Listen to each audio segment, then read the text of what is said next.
American-seated Jests of George Peele, gentleman, sometimes a student in Oxford, wherein is showed the course of his life, how he lived, a man very well known in the city of London, and elsewhere.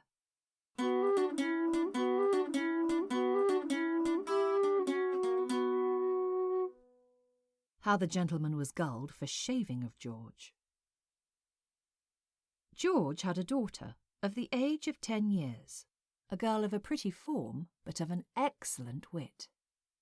All part of her was father, save her middle, and she had George so tutored all night that although himself was the author of it, yet had he been transformed into his daughter's shape, he could not have done it with more conceit. George at that time dwelt at the Bankside, from whence comes this she-sinnow, early in the morning, with her hair dishevelled, wringing her hands, and making such pitiful moan, with shrieks and tears and beating of her breast, that made the people in amaze. Some stood wondering at the child, others plucked her to know the occasion, but none could stay her by any means, but on she kept her journey, crying, "Oh, her father, her good father, her dear father!" over the bridge, through Cheapside, and so to the Old Bailey, where the gentleman sojourned. There, sitting herself down, 100 people gaping upon her, there she begins to cry out, "Woe to that place that her father ever saw it! She was cast away, her mother was undone!" Till, with the noise, one of the gentleman's men coming down, looked on her and knew her to be George Peele's daughter. He presently runs up and tells his master, who commanded his man to bring her up. The gentleman was in a cold sweat, fearing that George had, for the wrong that he did him the day before, some way undone himself.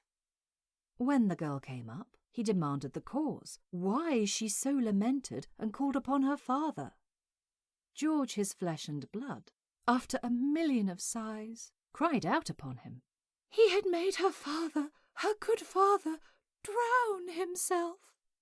Which words once uttered, she fell into a counterfeit swoon, whom the gentleman soon recovered.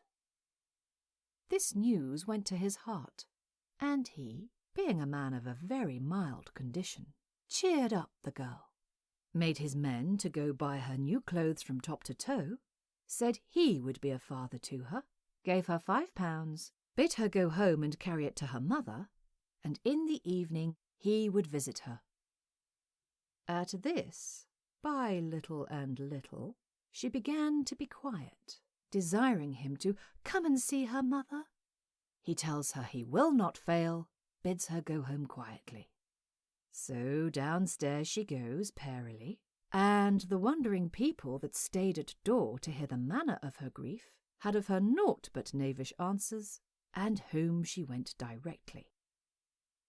The gentleman was so crossed in mind and disturbed in thought at this unhappy accident that his soul could not be in quiet till he had been with this woeful widow, as he thought, and presently went to Blackfriars, took a pair of oars, and went directly to George Peele's house, where he found his wife plucking of larks, my crying crocodile turning of the spit, and George pinned up in a blanket at his translation. The gentleman, more glad at the unlooked-for life of George than the loss of his money, took part of the good cheer George had to dinner, wondered at the cunning of the wench, and within some few days after had an end of his book.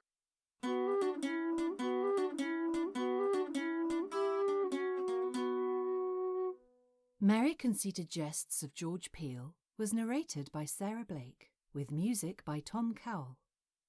It was produced by Sounds Curious for Beyond Shakespeare.